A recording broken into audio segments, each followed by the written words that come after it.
Udah pinjam nih ke temen, tapi Oke, nggak baik. nyala. Saudara, kita mulai saja ya. Sebetulnya langkah awal pertama itu saya harus menjelaskan tentang tahapan-tahapan eksegese.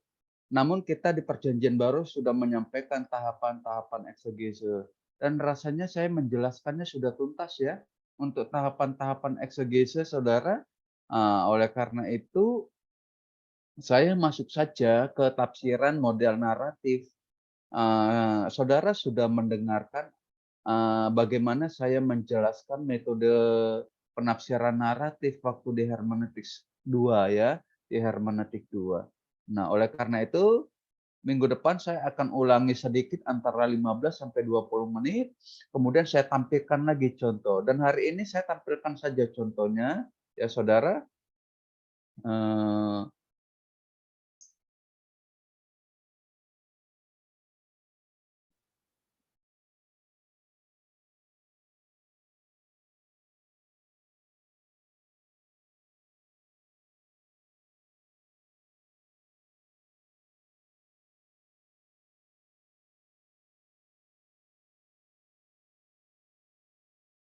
oke, ini Kejadian 1 ayat 1 sampai ayat 31.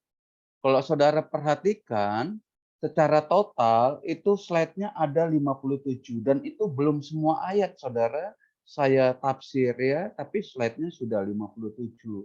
Ini menunjukkan bahwa kalau kita melakukan penafsiran dengan baik, ya, maka slide-nya saja itu tidak akan muat. Bahkan nanti kemungkinan besar bisa saja ini mencapai 80 sampai 100 slide saudara. Ya, tapi yuk kita coba ini dulu.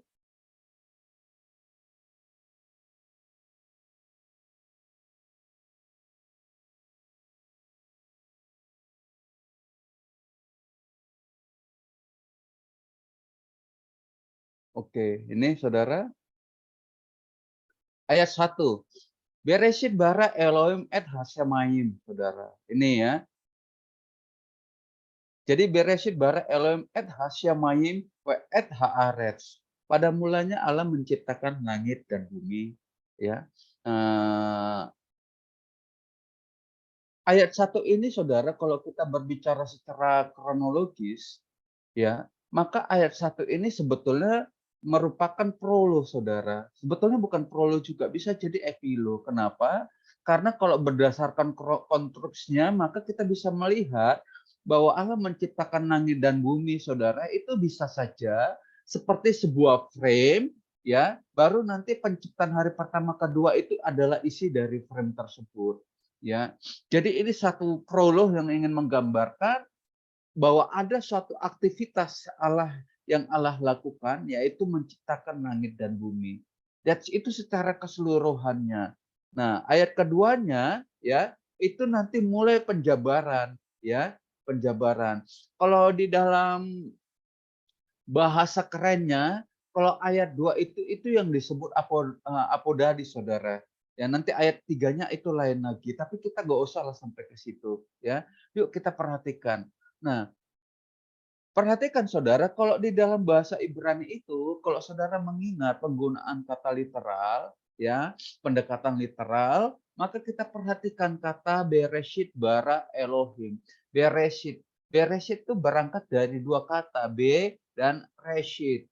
Ya, B itu merupakan preposisi atau kata awalan saudara yang memperkuat makna dari Reshit. Nah, saudara, Reshit itu memang bicara pada mulanya atau permulaannya. Nah, kalau saudara perhatikan, buka Kejadian Yohanes 1. Karen, buka Yohanes 1 ayat 1.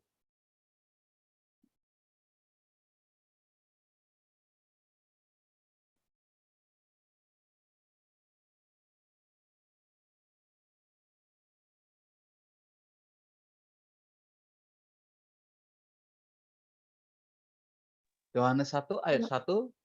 Yohanes 1 ayat 1, pada mulanya pada mulanya adalah firman, firman itu bersama-sama dengan Allah, dan firman itu adalah Allah. Nah, saudara, ini sama-sama berbicara tentang pada mulanya atau suatu permulaan, ya. Nah, ini bicara tentang satu momentum waktu, ya. Tapi yang harus kita ingat saudara, ya, tujuannya sama, tapi yang harus kita ingat apa?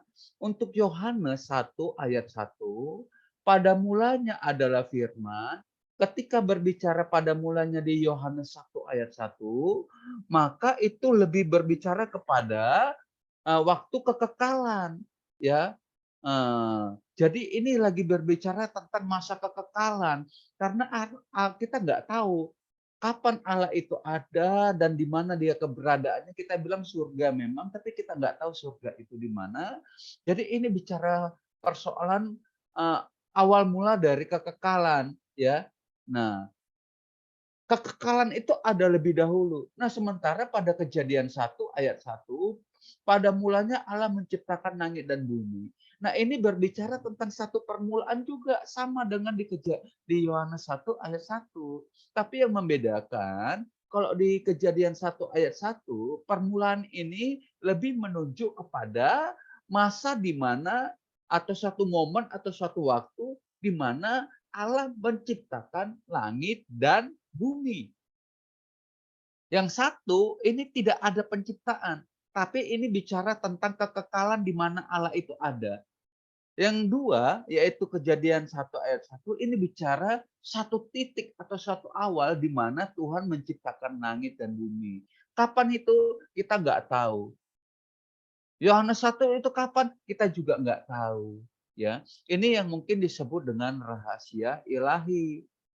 Ya, nah, oke. Nah, saudara, ketika Allah menciptakan langit dan bumi, ya kalau kita melihat kepada kata Bereshit, maka kita akan melihat bahwa kata bahwa kata Reshit itu tidak hanya berarti berbicara tentang penciptaan.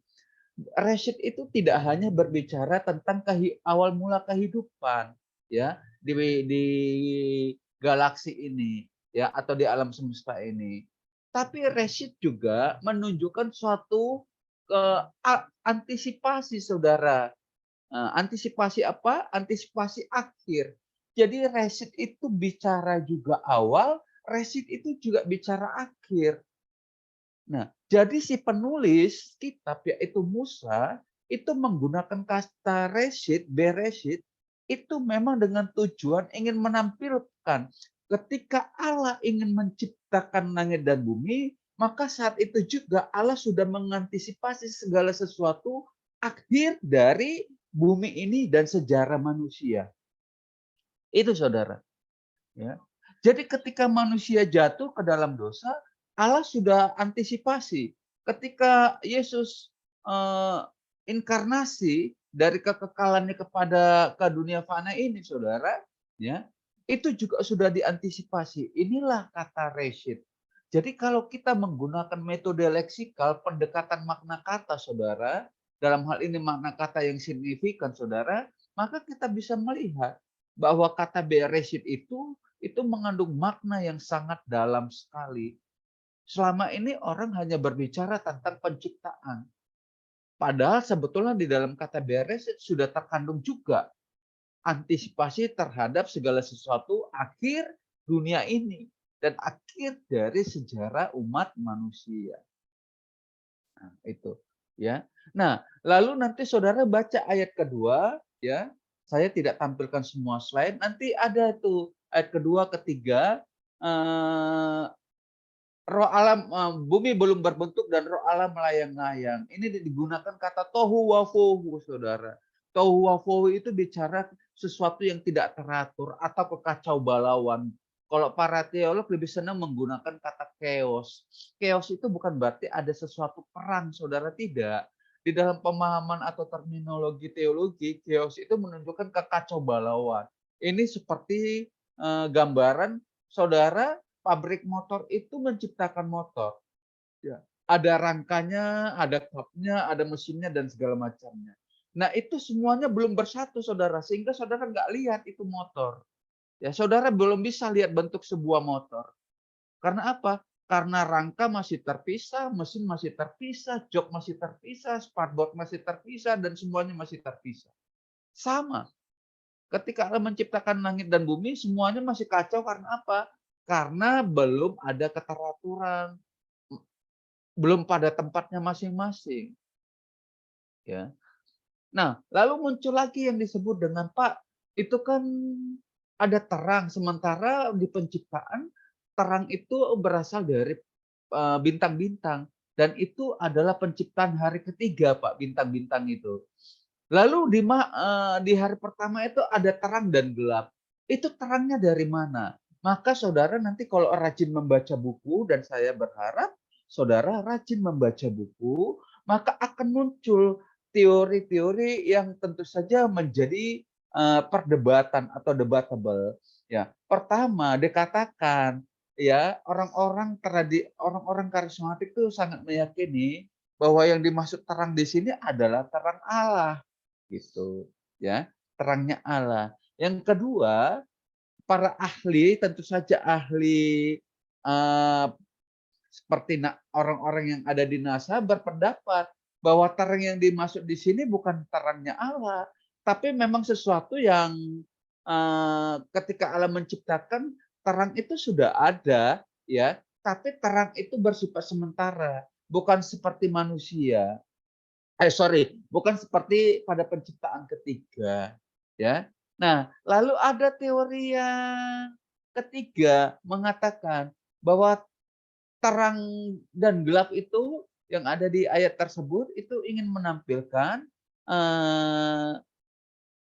satu pertempuran antara Allah dan iblis, satu kekuatan terang dan kekuatan kegelapan. Nah, untuk teori yang ketiga ini seperti di dalam hermeneutik saya jelas membantah. Kenapa, Saudara? Karena ketika Saudara beranggapan, nah Ibu Marfo ini pendoa, Saudara. Saudara bayangkan di dalam doa-doa orang sering bilang, peperangan rohani, ini peperangan Allah dan setan-setan dan iblis. Saudara, kalau saudara berkata seperti itu, artinya saudara menempatkan iblis dan setan-setan setara dengan Allah. Itu artinya saudara merendahkan Allah. Saya mau katakan, iblis itu tidak ada apa-apanya dibandingkan Allah kita. Allah tidak perlu turun tangan untuk menghancurkan si iblis. Maka dia kirim saudara dan dia berikan rohnya kepada saudara dalam nama Yesus, iblis takluk. Jadi saudara saja lebih tinggi statusnya daripada iblis. Saudara mampu. Jadi Allah nggak perlu turun tangan. Cukup saudara di dalam nama Yesus Kristus. Selesai. Ya. Tinggal persoalannya iman saja. Kalau berhadapan dengan iblis dan setan-setan, saudara punya iman atau tidak? Ya. Kalau ada yang kerasukan, saudara tengking, satu jaman saudara tengking melulu, itu kan aneh. Ya. Nah, ini mungkin pendoa kayak Ibu Marfo ini kan sering begitu. Dalam nama Yesus, semua dalam nama Yesus. Iblis setannya nggak keluar-keluar. Akhirnya orangnya yang keluar. Kenapa? Karena kebanyakan orang situ panas. Akhirnya keluarlah dari ruangan itu. Ya kan? Makanya di Injil dikatakan, ya, ketika murid-murid di dalam perahu, imanmu kurang. Gitu. Padahal di teks lain dikatakan juga, kalau engkau punya iman sebesar biji sesawi, engkau mampu memindahkan gunung. Ya. Gak usah pindahkan gunung lah. Doa aja. Bisa nggak di depan Ibu Marfon ada roti? Bisa nggak, Bu? Ibu doa depan Ibu tiba-tiba muncul roti mujizat gitu kan, kayak ngasih makan 5.000 orang. Oh, iya. Kalau nggak yakin berarti ada kalau tiba-tiba ada yang ngirim bisa aja sih. Soalnya waktu itu tiba-tiba muncul keyboard. itu muncul enggak, Ibu entah muncul dari mana, yakin nggak Ibu muncul itu? Tiba-tiba gitu kan dari nggak ada jadi ada gitu, maksud barangnya Iya. Nggak mungkin. Nah, itu dia. Bayangkan, iman sebesar biji sesawi saja mampu memindahkan gunung. Sepiring nasi itu lebih kecil dari memindahkan gunung. Berarti iman kita sebesar apa kalau gitu? Ya kan? Nah, itu dia saudara, ya. Nah, jadi saudara ingat sekali lagi, teori yang ketiga itu, pertempuran antara Allah dan iblis jelas tidak memungkinkan, ya. Karena Allah tidak mungkin, ya, eee, tidak perlu bertempur dengan iblis. Yang perlu bertempur dengan iblis itu kita, ya. Cukup kita. Nanti contohnya saudara lihat teks ketika Musa berhadapan dengan Firaun. Musa menolak 5 kali, "Tuhan jangan aku jangan aku jangan aku," gitu kan. Terakhir Allah bilang pada Musa, "Engkau menjadi Allah dan bagi Harun dan Harun menjadi nabi bagimu." Akhirnya mereka pergi menghadap Firaun dan cukup Musa dan Harun yang berhadapan dengan dewa Mesir.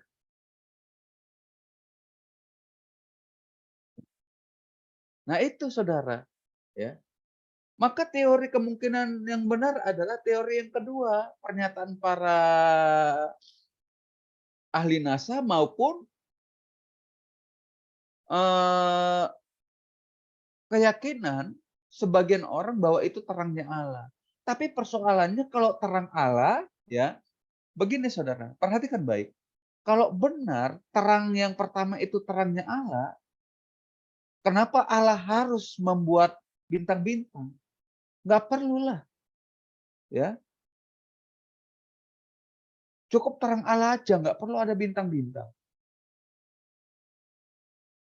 Nah, inilah ketika saudara bereksegese, melakukan satu penafsiran, maka saudara akan menemukan banyak pertanyaan. Maka di dalam tahapan eksegese salah satunya adalah investigasi. Setelah saudara membaca teks dengan baik dan mencatatnya, maka saudara melakukan investigasi dengan mengajukan banyak pertanyaan. Terang itu dari mana? Kan gitu. Terang apa itu?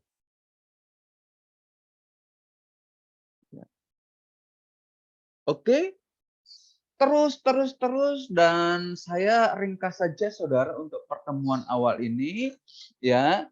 Dan sekarang yuk saya tanya ke saudara. Saya yakin saudara sudah baca Kejadian 1 ayat 1 sampai 31. Ya. Kan wajib hukumnya bagi saudara untuk merenungkan firman Tuhan minimal 10 pasal lah. Itu kan nggak tahu saudara ikut yang berapa pasal ya.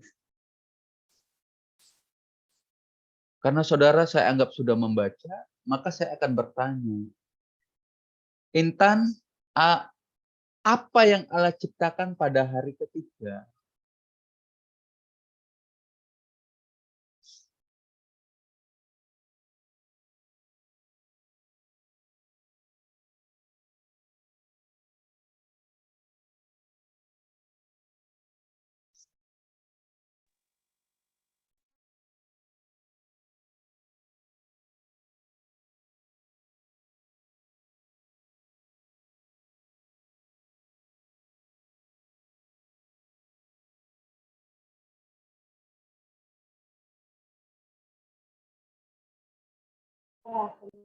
Ayo.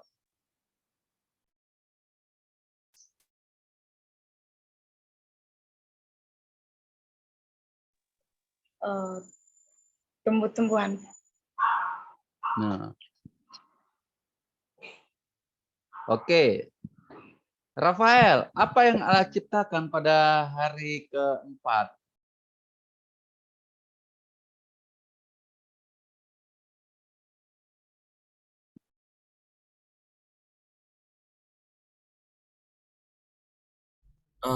Matahari, Pak. Terus? Bintang, matahari, bintang dan bulan, Pak. Oke, tunggu ya.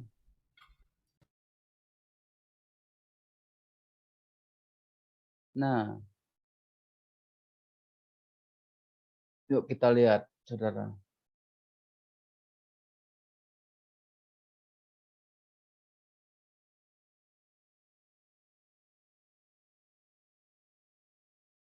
Ini penciptaan hari pertama, saudara. Kegiatannya banyak, saudara. Allah menciptakan terang, memisahkan terang itu dari gelap, menamakan terang itu siang, menamakan gelap itu malam. Sudah ada terang dan gelap. Inilah yang jadi pertanyaan kita. Terang yang mana itu? Ya. Bahasanya adalah or. Or itu apa? Ya. Oke, itu. Jadi hari pertama Allah menciptakan terang dan gelap. Hari kedua kita lewati ini, ya. Hari kedua Allah menciptakan cakrawala, lalu memisahkan air di bawah cakrawala, dari atas cakrawala. Menamai cakrawala itu langit, ya. Angkasa dan air hari kedua. Hari ketiga Allah menciptakan daratan, ya. Ini dia prosesnya. Ini nama penciptaannya daratan. Hari keempat, saudara, ini hari ketiga ya. Hari keempat, saudara, Allah ini prosesnya benda-benda penerang cakrawala. Lalu hari keempat muncullah matahari, bulan, dan bintang-bintang. Walaupun matahari itu masuk bintang, saudara ya. Tapi kalau di Alkitab, kalau matahari dibilang matahari, saudara. Ya. Makanya kita namakan ini. Oke, hari kelima burung dan ikan. Hari keenam itu baru binatang dan manusia. Perhatikan baik, saudara. Apa sih yang mau saudara bisa lihat dari penciptaan ini? Saya tanyalah ke Ibu Marfon, apa yang Ibu bisa lihat dari penciptaan ini, Bu? Kejadian 1. Ibu udah baca Kejadian 1 belum? Udah sih, Pak. Terus apa yang Ibu tangkap? Ya, yang saya tangkap, eee, jadi Allah mencipta dari yang tidak ada jadi ada, Pak. Iya, tapi maknanya apa? Maknanya terus Kan gini berurutan. nih, Jadi Tuhan itu kalau nyiptain juga berurutan, ada maksudnya, Pak. kan iya, justru itu maksudnya apa? Kenapa manusia diciptakan hari ke-6 kan? Ya Setelah enggak Tuhan gitu, maksudnya gini nih. Kan kalau kita khotbah, kita harus melakukan firman yang kita khotbahkan, benar nggak? Lalu Ibu mau khotbahin Kejadian 1. Emang Ibu bisa menciptakan itu? Mau iman Ibu segunung gede juga nggak mungkin. Ini nggak ada hubungan dengan iman. Memang Ibu nggak mungkin. Kita nggak mungkin bisa menciptakan alam semesta.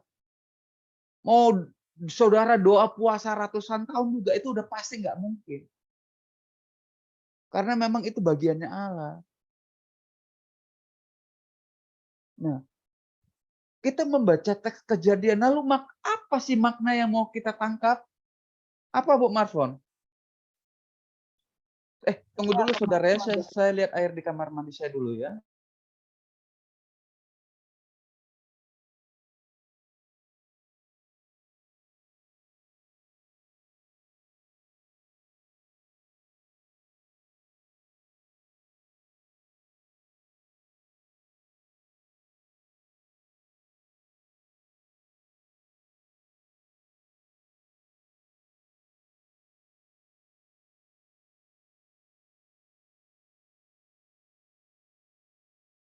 Ya, apa sih, Bu? Silakan, Bu.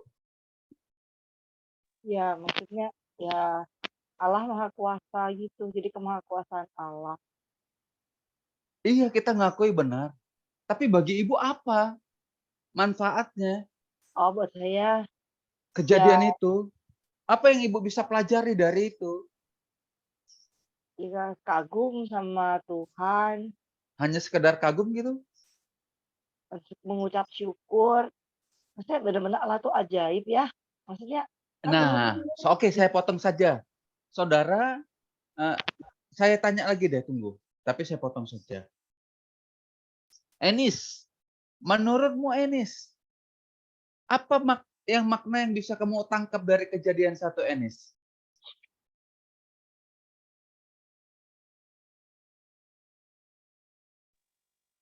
Iya Pak, gimana Pak?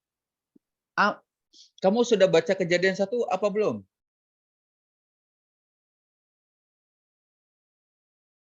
Sudah pernah baca apa belum? Iya Pak, sudah Pak. Apa yang bisa kamu tangkap maknanya dari kejadian 1?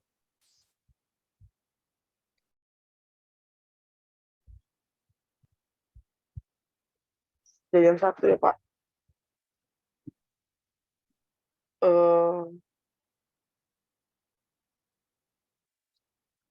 Allah menciptakan langit dan bumi dan segala isinya Pak, dengan berfirman. Gitu aja?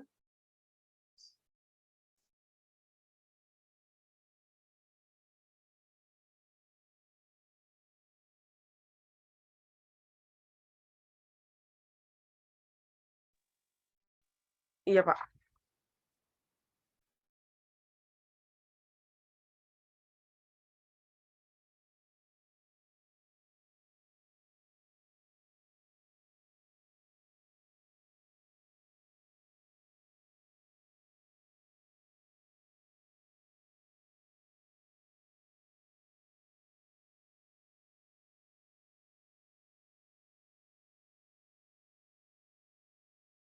Elizabeth?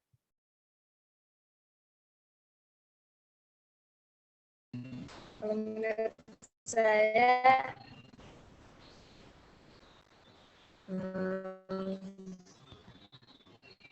membuktikan kemahakuasaan Allah dan Tuhan menciptakan langit dan bumi dan serta segala isinya itu untuk manusia bisa menaklukkan bumi.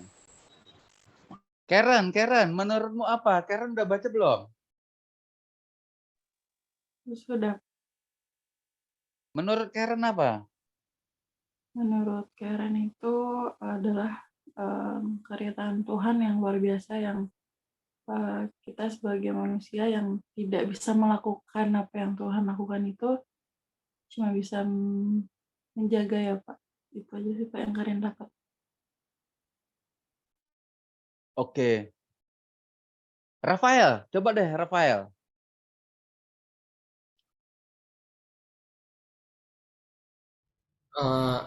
Allah menciptakan langit ini dengan mudah Pak. Apa yang Iyalah, kalau susah payah dia nggak beda sama kita, Rafael.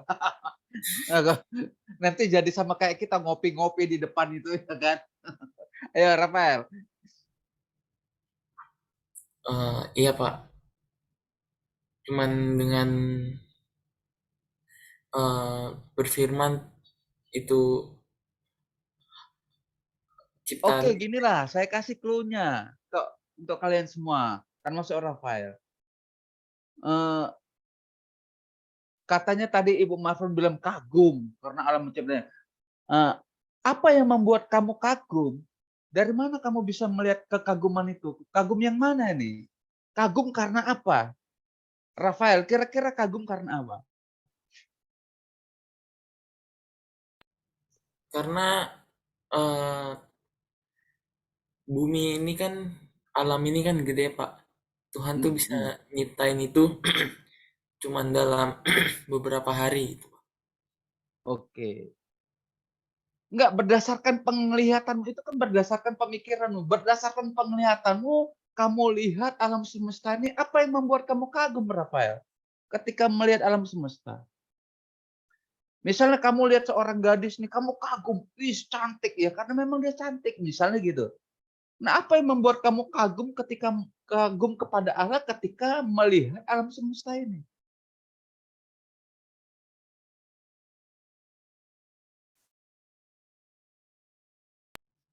Indah Pak. Oke, Indah.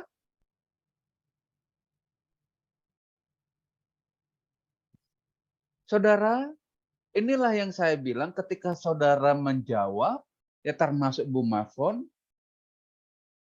saudara jawabannya tidak punya argumentasi.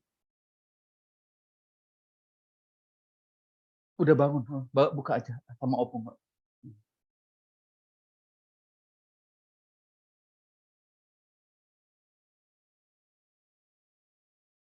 Ya, oke. Nah, Saudara, saya mau bilang, salah satunya aja, saya juga kagum saudara. Saya suka menatap langit-langit, menatap sekeliling saya, dan saya bilang gini, luar biasa Tuhan itu kenapa? Karena Dia menciptakan alam semesta, menciptakan bumi, menciptakan bintang-bintang, menciptakan planet-planet, semua pada tempatnya, tidak ada yang bertabrakan satu dengan yang lainnya, ya, semua sesuai dengan fungsinya dan tugasnya masing-masing. Semua ada pada tempatnya masing-masing. Nggak ada oknum apapun yang bisa melakukan itu kecuali Allah. Nah, makanya kekaguman kita itu harus ada dasarnya, bukan hanya sekedar kagum. Saya kagum sama Allah Maha Kuasa. Aduh, itu mah nggak ada argumentasinya ya. Jadi oke, yuk kita kembali lihat. Saudara, perhatikan baik ya. Saya ingin menyampaikan saja ya. Nanti saudara, mudah-mudahan saudara bisa menangkap makna yang ada di dalam. Ini saya lewatin saja, saudara.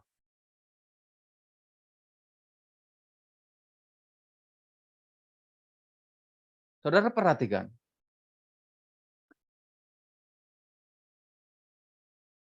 Ini penciptaan hari pertama.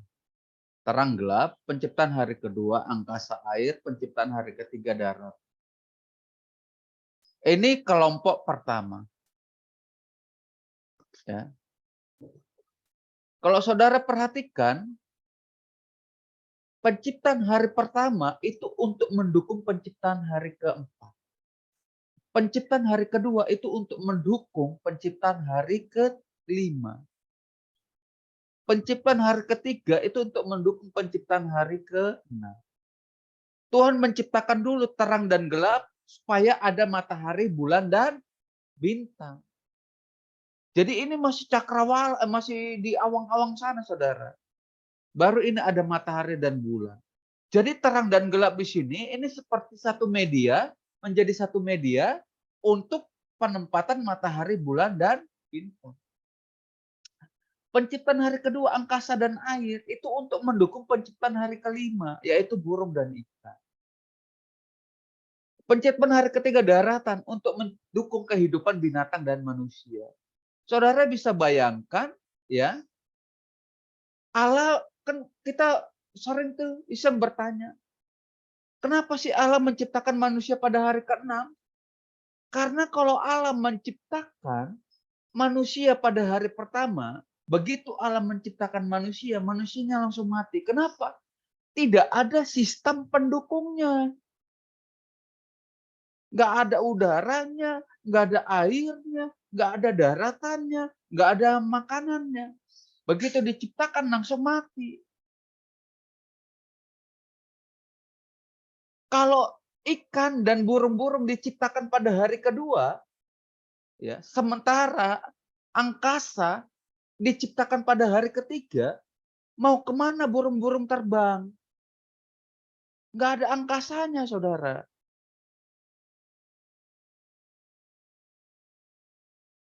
Oh, anggaplah bisa. Lalu kalau misalnya Tuhan nggak menciptakan daratan, mau kemana burung-burung itu singgah?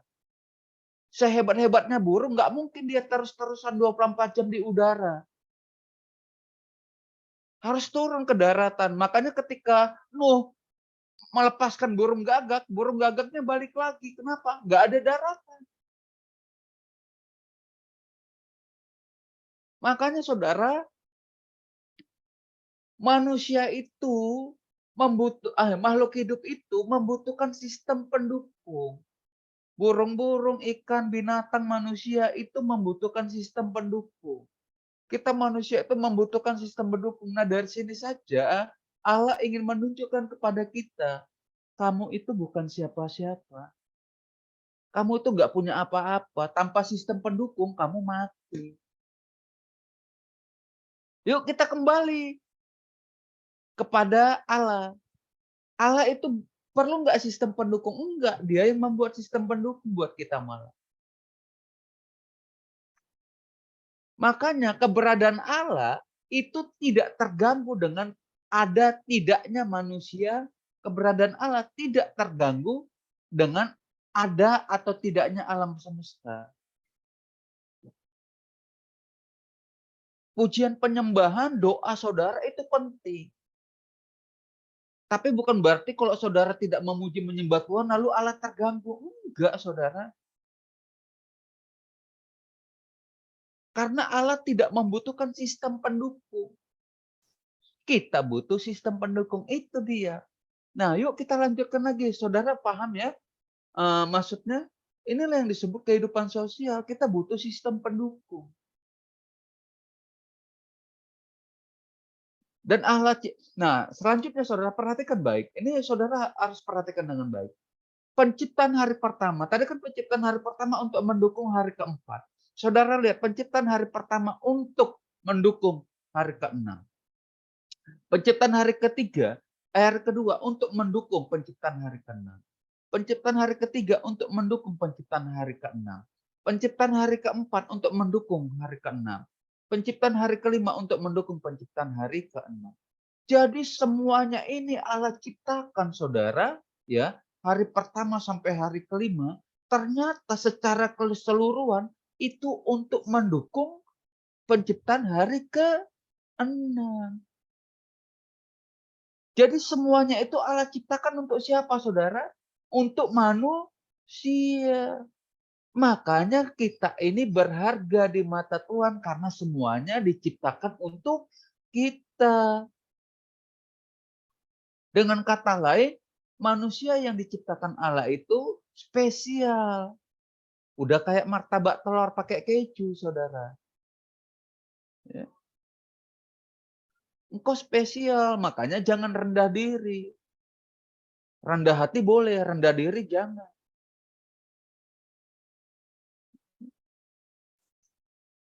Nanti kalau saudara baca lagi Kejadian 6, apa yang membedakan penciptaan hari pertama, kedua, ketiga, empat, 5 dengan penciptaan hari ke-6? Ayo, Esther. Apa yang membedakan penciptaan hari pertama sampai ke-5 dengan penciptaan hari ke-6? Esther. Iya, Pak. Yang membedakan ciptaan hari pertama sampai yang kelima dengan penciptaan hari ke-6 adalah karena semuanya dari hari pertama sampai hari ke-5 yang dibutuhkan oleh penciptaan hari ke-6.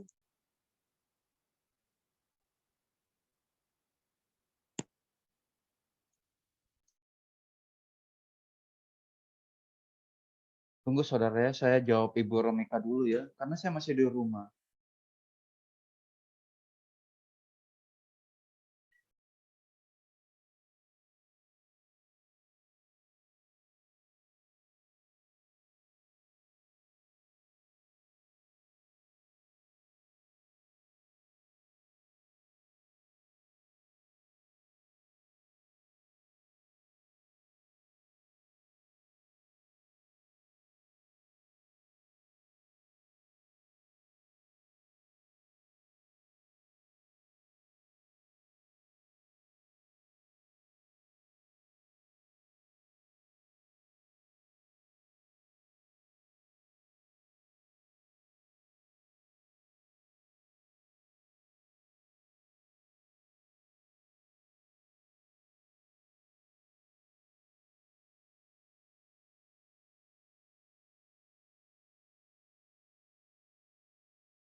Oke.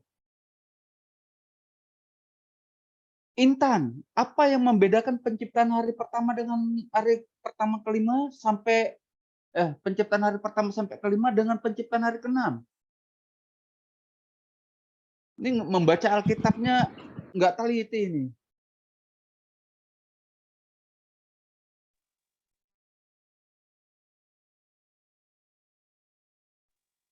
Iya Pak, yang membedakannya yaitu bahwa sebelum Tuhan menciptakan manusia, segala sesuatu yang dibutuhkan manusia itu sudah diciptakan dahulu Pak. Oke. Ini kamu kenapa off cam?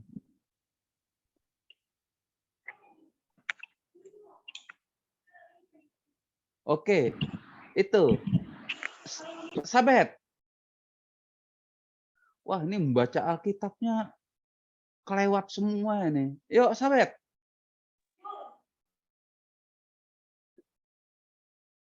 Ya, Esther. Kamu mau revisi jawabanmu? Iya, Pak.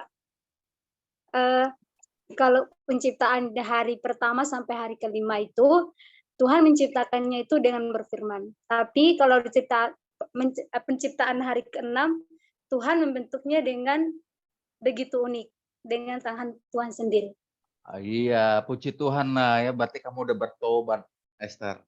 Ya. Nah, saudara, itu yang membedakan penciptaan hari pertama sampai kelima dengan hari keenam. Hari pertama sampai kelima itu Allah menciptakan hanya dengan berfirman. Ketika Allah menciptakan manusia, Allah menciptakan dengan cara membentuk manusia itu, dibentuk dari debu tanah. Kan nggak mungkin debu tanah bisa berdiri, benar nggak? Harus dijadikan bentuk tanah liat dulu. Artinya butuh apa? Air. Debu tanah kalian campur dengan air jadi lengket. Maka bisa dibentuk. Itu artinya apa? Itu ibarat kita masih anak-anak, kita main kotor-kotoran, tangan kita belepotan, sama dengan Allah. Kalau menggunakan bahasa personifikasi, Allah digambarkan seperti manusia. Allah itu tangannya itu belepotan dengan lumpur, dengan tanah liat, saudara, untuk membentuk manusia. Makanya dari penciptaan hari pertama sampai kelima yang semuanya ditujukan untuk manusia, dan ketika manusia itu sendiri diciptakan dengan cara yang begitu unik, itu mau menunjukkan bahwa manusia itu spesial. Manusia itu harkat dan martabatnya lebih dari yang lain.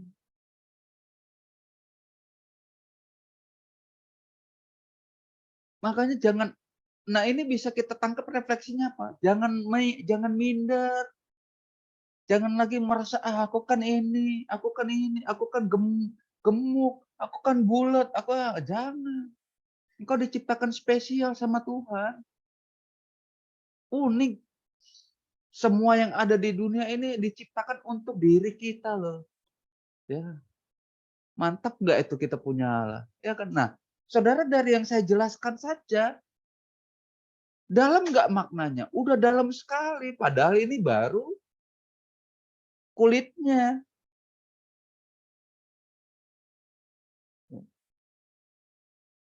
Lalu yuk lanjut lagi. Sebentar lagi saudara, 30 berapa kita sampai 9.40 ya? Iya, Pak. Nah, saudara bayangkan. Tadi saya katakan tidak bertabrakan satu dengan yang lain segalanya ini. Ini mau menunjukkan apa? Rafael.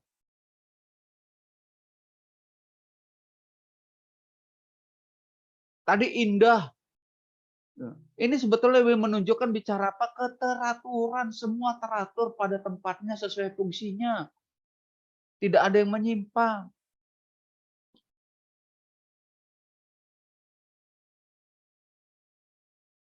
Segala sesuatunya teratur. Bisa nggak? Nah, sesuatu yang teratur, yang hasilnya maksimal, hasilnya indah, hasilnya luar biasa, itu hanya bisa diperoleh kalau engkau punya apa? Karen, kalau engkau bekerja, engkau bisa dapat sesuatu hasil yang maksimal, itu karena pada awalnya engkau udah susun apa? Strategi, Pak, rencana. Apa? Nggak kedengaran, Karen. Ulangi lagi. Susun rencana atau susun strategi? Benar. Hasil yang maksimal hanya bisa diperoleh kalau saudara punya rencana. Demikian dengan Allah, segala sesuatunya, maka kita bisa menangkap makna di balik teks Kejadian 1 ayat 31 sampai 31. Apa yang diciptakan Allah, ya, Allah ingin mengajarkan kepada kita bahwa segala sesuatu hasil yang maksimal engkau rasakan saat ini dari penciptaan itu karena Allah sudah merencanakannya dengan sangat matang dan baik sekali. Pak, masa Allah pakai rencana? Perhatikan baik. Yesus mengajarkan kalau mau berperang pakai rencana. Benar enggak? Kalau mau bangun rumah pakai rencana. Jangan sampai baru dibangun duitnya udah enggak ada. Jadi rencana itu penting. Dengan rencana engkau tahu tujuanmu apa, visimu apa, bagaimana cara mendapatkannya, apa targetnya. Itu rencana. Nah persoalannya, ini kebanyakannya apalagi pendoa kayak Ibu Mar. Kalau dia tanya, udah kita mengalir saja. Mengalir. Hidup orang Kristen tuh harus punya rencana, saudara. Rencana itu manusia. Kita ikutin Tuhan saja. Ya ampun. Emang kau nggak diciptain oleh Tuhan apa? Saya mau tanya, hikmat itu dari mana, saudara? Dari Tuhan. Nah, rencana itu merupakan bagian dari hikmat. Nah, sekarang saudara studi di sini. Saya tanya, Elizabeth, rencanamu apa untuk studi ini?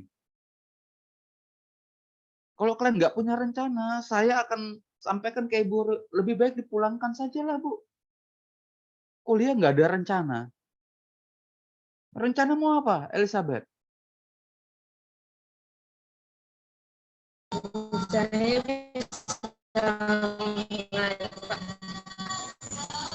sabun mengajar. Nggak jelas. Intan, rencanamu apa, Intan? Ya, Pak. Pokoknya saya berencana habis kuliah nikah, Pak. Ayo, Intan, apa? Ini jangan-jangan benar-benar nikah nih nanti. Habis wisuda gitu kan.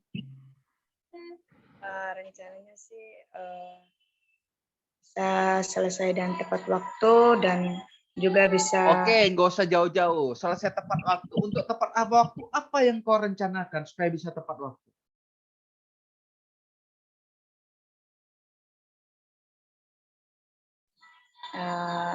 kuliahnya jangan tidak bolong-bolong. Terus mengikuti semua perkuliahan yang sudah diambil, mata kuliah yang sudah diambil. Oke. Bu Marfonde, Ibu kan suka ini nih. Kita suka diskusi. Ya. Terkait dengan persoalan Ibu waktu itu. Apa Ibu punya rencana nggak supaya itu bisa selesai? Apa rencana Ibu? Bu Marfon? Ya, Pak.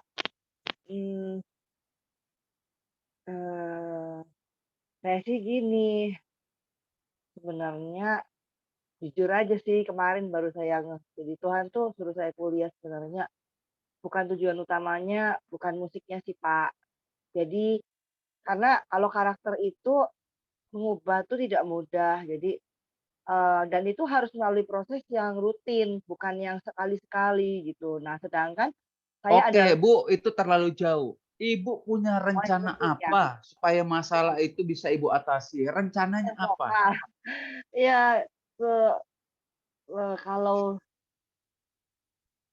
ya kuliah dengan baik lah, maksudnya saya kan Oh, pengen bisa main piano, saya pengen bisa lah ngiringin orang, ngiringin nyanyi gitu kan, maksudnya main musik ya. bareng gitu kan. Jadi, Ah, saya ya ikutin lah, pelajarannya gitu kan.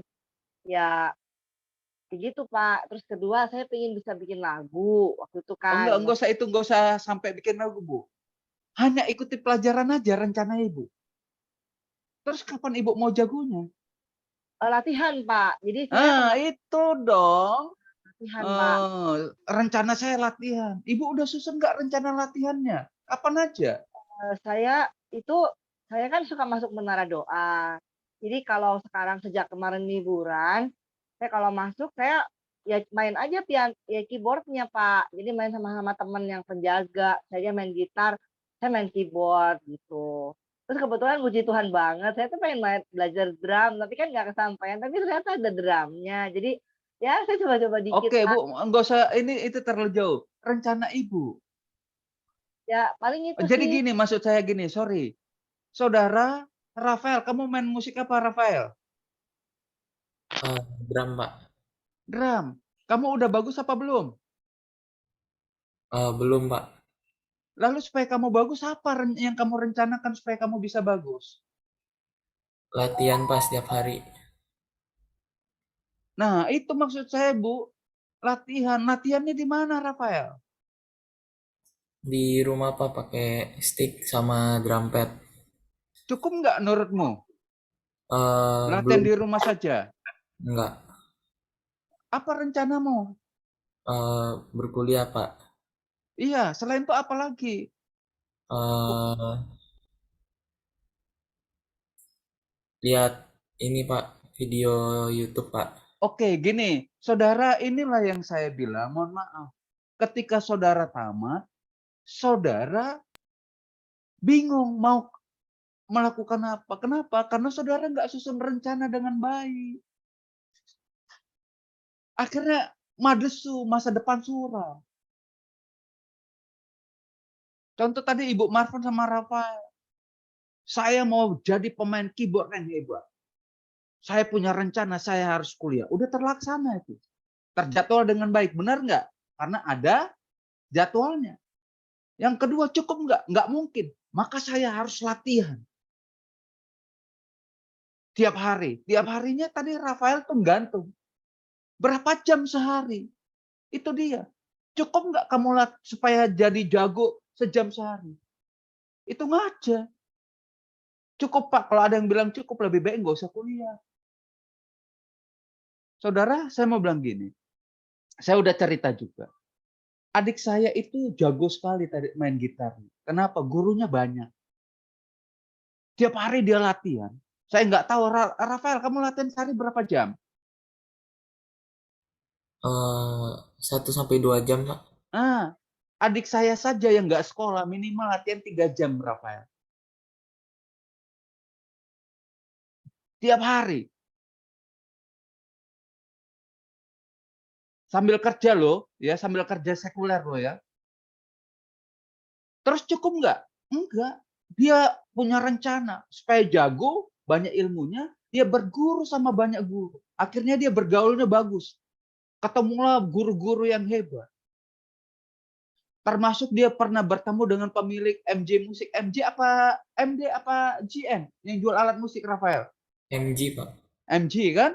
Ketemu dengan pemiliknya. Dan ternyata pemilik waktu mereka nonton katanya diajak nonton sama itu, ngobrol-ngobrol di tokonya itu.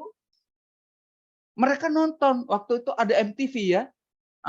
Di Indovision masih ada MTV juga kan kalau nggak salah ya. Dia bilang gini, muncul tiba-tiba seorang gitaris. Dia bilang, ini teman saya nih. Teman satu kuliah saya. Loh, dia bisa hebat, kenapa kamu begini?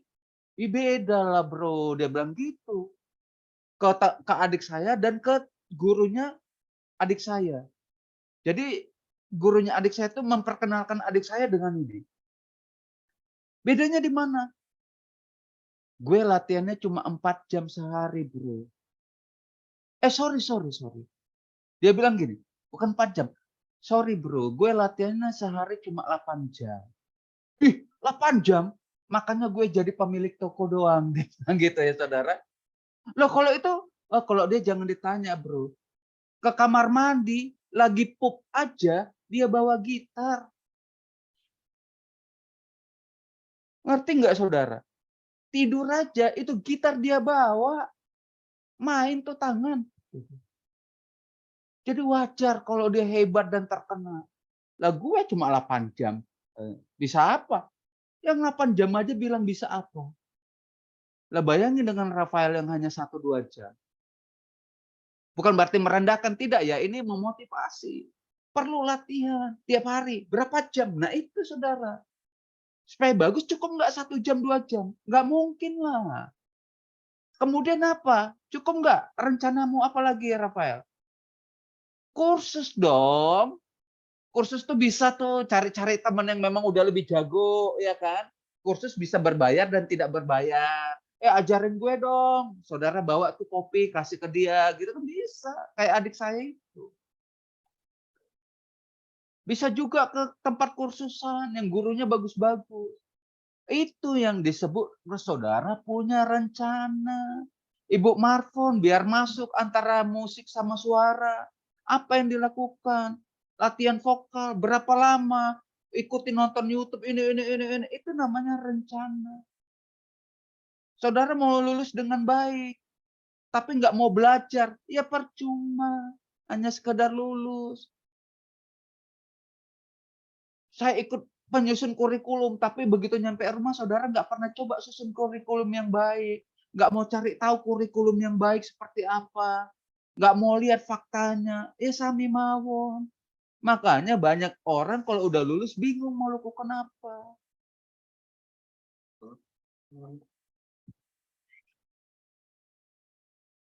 Saudara, saya mau ajarkan. Ketika saya masih kuliah di Petamburan, untuk S1 teologi, saya udah bilang saya mau lulus S2. Mau masuk S2. Tapi saya harus lulus dengan nilai terbaik. Supaya saya dapat nilai terbaik, saya harus mengerjakan tugas, semua tugas, dan hadir tanpa pernah absen. Dan saya harus rajin bertanya dan segala macam. Saya lakukan, saudara. Dan saya harus baca minimal 1 hari untuk 1 mata kuliah, 1 topik 6 buku. Saya lakukan, saudara. Dan saya harus menulis, saudara. Wah, pokoknya ada rencana. Lalu masuk S2, saudara. Saya pengen jadi dosen, saya harus lakukan ini. Saya bilang, wah saya jalani. Begitu saya tamat, saya belum 1 tahun sebelum saya tamat, saudara, ada orang yang ngelihat. Kayaknya ini orang serius sekali, mungkin ya gitu. Saya didatangi, Pak Hikman, saya pesan Bapak dulu. Ya, saya booking Bapak dulu. Kalau Bapak tamat, Bapak ngajar di STT saya ya. Terus ada teman yang lain, Pak Hikman, Bapak ngajar di STT saya ya. Oh, saya udah di booking sama yang sana, Pak. Mohon maaf. Ya udah kalau begitu sebelum ngajar di tempat dia, ngajar dulu di saya sejak saat ini. Jadi 1 tahun sebelum saya tamat, saya sudah ngajar, saudara. Nggak bingung lagi dengan masa depannya. Kenapa? Karena udah disusun. Jadi di dalam teologi, di dalam tafsiran penciptaan ini, Tuhan mau mengajarkan kepada saudara, kepada kita semua, susunlah rencana dengan baik. Punya rencana atas hidupmu. Kan nggak mungkin ada orang mau nikah, tiba-tiba nikah aja. Ya bisa aja kalau ketangkap satpam atau hansip, ya kan? Masa saudara mau begitu? Dinikahin sama hansip? Maka orang nikah itu ada rencananya. Kalau mau pesta nikah. Lamaran dulu, kemudian ditentukan kapan tanggalnya, kemudian ditentukan di mana nikahnya, pemberkatannya di gereja mana, berapa orang yang mau diundang, siapa saja yang mau diundang, di gedung apa, tanggal berapa dan jam berapa lama sewa gedungnya, berapa biayanya.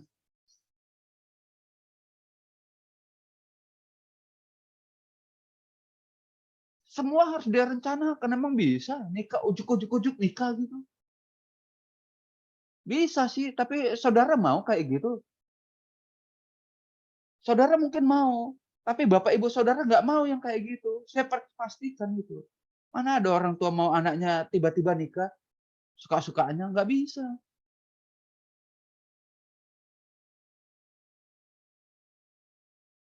Coba aja Rafael Iseng bilang, "Mah, besok saya mau nikah. Nggak peduli mama, papa setuju." Saya yakin digantung itu si Rafael ya. Benar nggak Rafael? Ya bahasa saya digantung itu pasti habis Rafael. Jadi ada rencana saudara untuk masa depan saudara. Makanya kan saya bilang tadi, apalagi yang musik ini. Sama yang PAK nih juga. Praktek mengajar, tapi saudara nggak pernah ngajar. Kan lucu. Yang PAK. Terus gimana saudara tahu metode ngajar yang baik atau tidak? Di satu kelas itu berbagai tipikal anak, saudara. Kayak sekarang aja. Ada yang antusias, ada yang adem ayem, ada yang nggak peduli. Nah, dosen itu kan harus punya pendekatan yang berbeda. Lah kalau saudara nggak ngerti metode mengajar, terus nggak pernah mempraktekkan,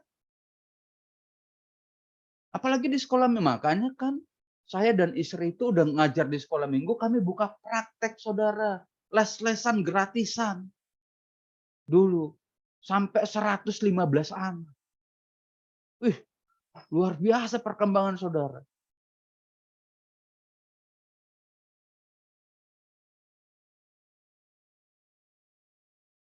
Istri saya punya teknik yang bagus sekali mengajar. Dia tahu bagaimana cara ngajar anak yang usia 3 sampai 5 tahun. Dia tahu cara ngajar anak SD, dia tahu cara ngajar anak SMP.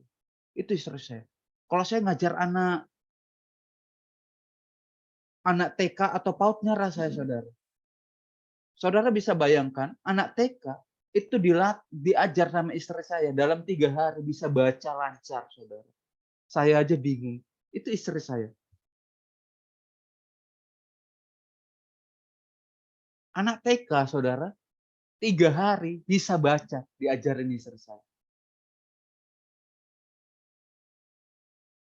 Sekarang, makanya ketika istri saya, Pak Ahok mau angkat ada PNS, istri saya diterima, saudara. Kenapa? Mungkin bahasa saya, Tuhan bilang gini, udah, ini udah orang yang paling oke nih. Saya kasih izin untuk jadi PNS. Jadi PNS, saudara. Dan sekarang istri saya itu jadi guru yang paling disukai oleh orang tua murid dan murid di sekolah. Termasuk paling disayangi sama kepala sekolahnya. Dipercayakan banyak jabatan tapi ditolak. Kenapa? Karena kepala sekolah, orang tua, dan murid lihat kualitas istri saya. Nah, itu kami didik ketika kami buka les-lesan itu yang gratis, saudara ya, sama sekolah minggu. Gimana melatih anak, mengajar anak sekolah minggu yang masih TK, saudara? Ada yang nangis, ada yang ngompol, ada yang ingusan. Aduh, Tuhan Yesus. Nah, sekarang PAK, ngajar aja nggak pernah. Terus gimana kamu punya pengalaman? Makanya rencanakan.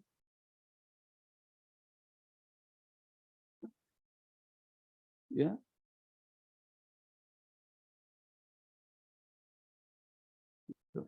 Oke, itu. Yang kedua apa, saudara? Tuhan mau ajarkan apa?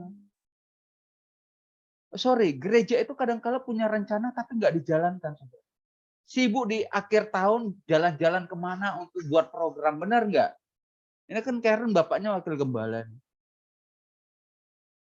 Sibuk nih, wah kita kemana nih untuk bahas program tahun depan. Begitu buat balik, programnya dilupain, nggak dilakuin. Itu kan kebanyakan gereja. Tapi duit gereja habis buat sewa hotel, liburannya habis, saudara. Programnya dibuat, rencananya disusun. Tapi tidak dijalankan. Banyak kali orang Kristen gitu, buat rencana nggak dijalankan. NATO, nggak ada actionnya. Hanya omongan doang. Maka langkah kedua adalah action. Allah menciptakan. Jadilah langit. Nah, kata jadilah itu mau menunjukkan bahwa Allah bertindak. Maka kamu kalau udah punya rencana bertindak. Jangan hanya di atas kertas itu. Yuk sedikit kembali ke rencana.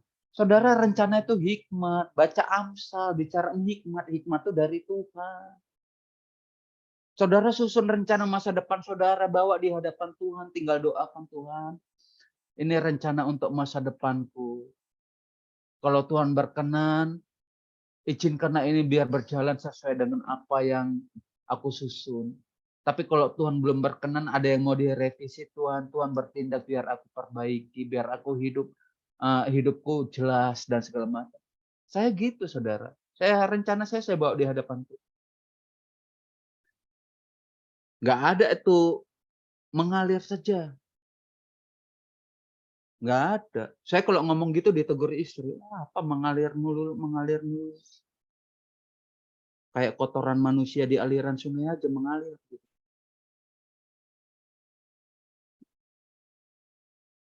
Roh Kudus suka yang teratur. Roh Kudus suka dengan rencana, saudara. Kemudian bertindak. I love you, babe. Aku mau lamar engkau. Kapan? Pasti tenang aja, pasti kulamar.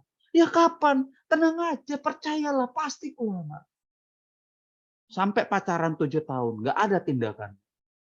Loh itu teman saya, Bapak Ibu. 9 tahun pacaran. Ceweknya bosen, ditinggal sama ceweknya. Ditinggalnya kenapa, saudara? Tiba-tiba ada datang laki-laki. Yang mereka sudah kenal juga, saudara. Bilang, saya nggak sebutlah, saya bilang A aja. A, aku suka denganmu. Aku mau nikahinmu. Boleh tidak, kalau engkau izinkan aku melamar, aku akan lamar engkau besok. Diterima, saudara, padahal dia ada cowoknya. Kenapa? Cowoknya ini ngaco, 9 tahun. Janji-janji mulu mau ngelamar dan nikahin, nggak jadi-jadi.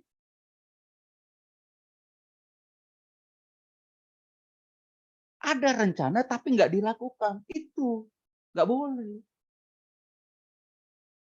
Ya. Rafael mungkin udah ada rencana mau ini. Bertindak Rafael, jangan hanya rencana. Saya mau bilang, kamu latihan 1 jam 2 jam tuh nggak ada artinya. Tingkatkan. Kalau mau jadi hebat, kalau udah latihan 4 jam minimal, Tuhan belum pakai, lebih dahsyat, jangan kecewa. Saya itu minta izin, bantulah biar saya bisa latihan khotbah. Nggak ada yang mau ngejadwalin saya, saudara. Tapi saya latihan terus khotbah. Latihan buat skema khotbah. Latihan menulis ini khotbah. Wah, pokoknya semuanya. Nih. Sampai satu titik Tuhan bukakan, saudara. Kami pelayanan luas sekali. Terakhir saya yang kalau diundang malas. Terakhir kalau diundang nolak-nolak. Dulu, ngerti maksudnya saudara? Jangan pernah menyerah kalau Tuhan belum izinkan engkau dipakai lebih luas. Itu artinya engkau disuruh sama Tuhan untuk latihan terus, bertindak terus. Iman tanpa perbuatan hakikatnya mati. Kan udah jelas itu teksnya. Yang ketiga, saudara, apa yang engkau bisa lihat dari penciptaan itu? Lalu Tuhan melihat semuanya itu baik. Lalu Tuhan melihat semuanya itu baik. Lalu Tuhan melihat semuanya itu baik. Benar nggak Rafael ada teksnya seperti itu? Kemudian terakhir, lalu Tuhan melihat semuanya itu sangat baik. Artinya apa, saudara? Tuhan mau ajarkan kita melalui tafsir Kejadian 1. Buat rencana, lalu bertindak, kemudian lakukan evaluasi. Kalau engkau tidak lakukan evaluasi, engkau nggak tahu di mana kekurangannya, engkau nggak tahu di mana salahnya, engkau nggak tahu apakah targetnya tercapai atau tidak. Engkau nggak tahu apakah ini sudah berjalan dengan yang kau rencanakan atau tidak. Maka perlu evaluasi. Kalau engkau nggak pernah introspeksi diri malam, apakah dosaku hari ini, wah aku marah-marah melulu, coba. Nah, engkau nggak akan pernah bisa menjadi lebih baik. Evaluasi itu tujuannya supaya hasil yang engkau capai menjadi jauh lebih baik dari hasil yang sebelumnya. Makanya saya bilang ke Bu Marco, rekam Bu. Dengerin lagi, di mana kurangnya. Wah, di sini kurangnya. Latihan lagi sambil direkam. Dengar lagi. Oh, di sini kurang gitu terus.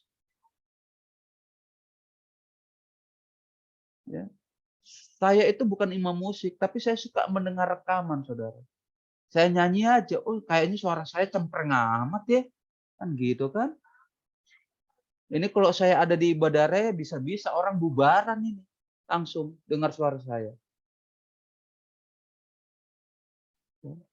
Oke, itu saudara, itu dulu karena sudah mau selesai. Baik, ada yang ingin bertanya?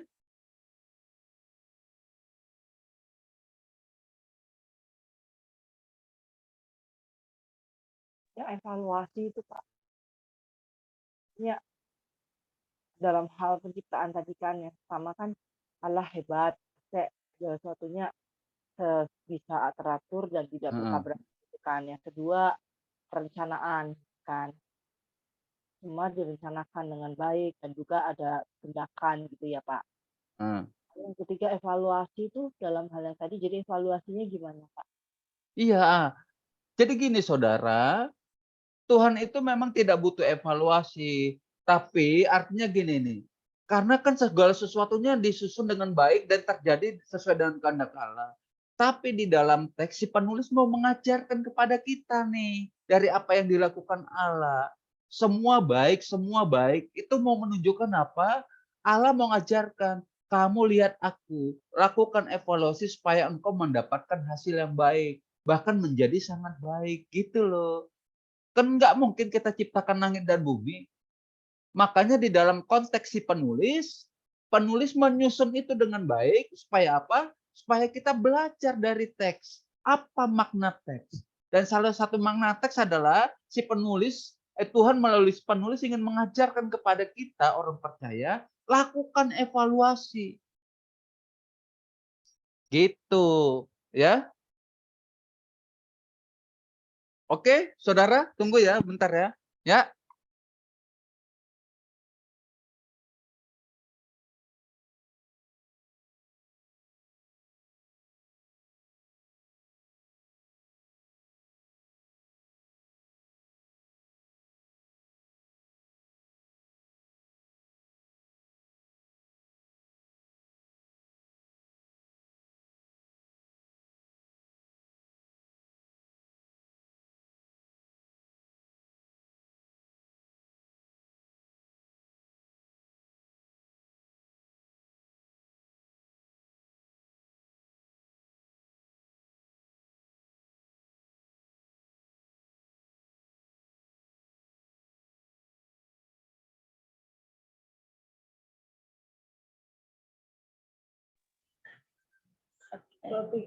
Kelasnya sudah selesai.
Guys, ini udah kelar belum ya?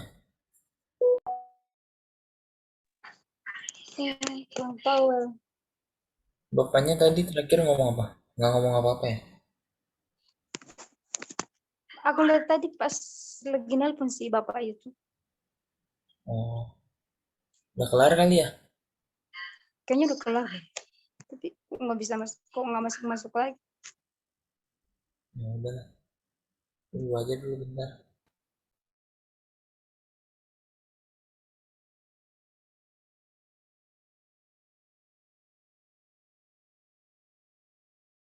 Jadi kan telepon tuh, terus kemudian kayak kayak unmute tapi nggak ada suara ya, terus ngilang ya, terlempar tuh jangan. Iya Bu, jadi lagi nungguin kayak mana tahu dia terlempar karena jaringan atau gimana.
Guys, bubar aja ya guys.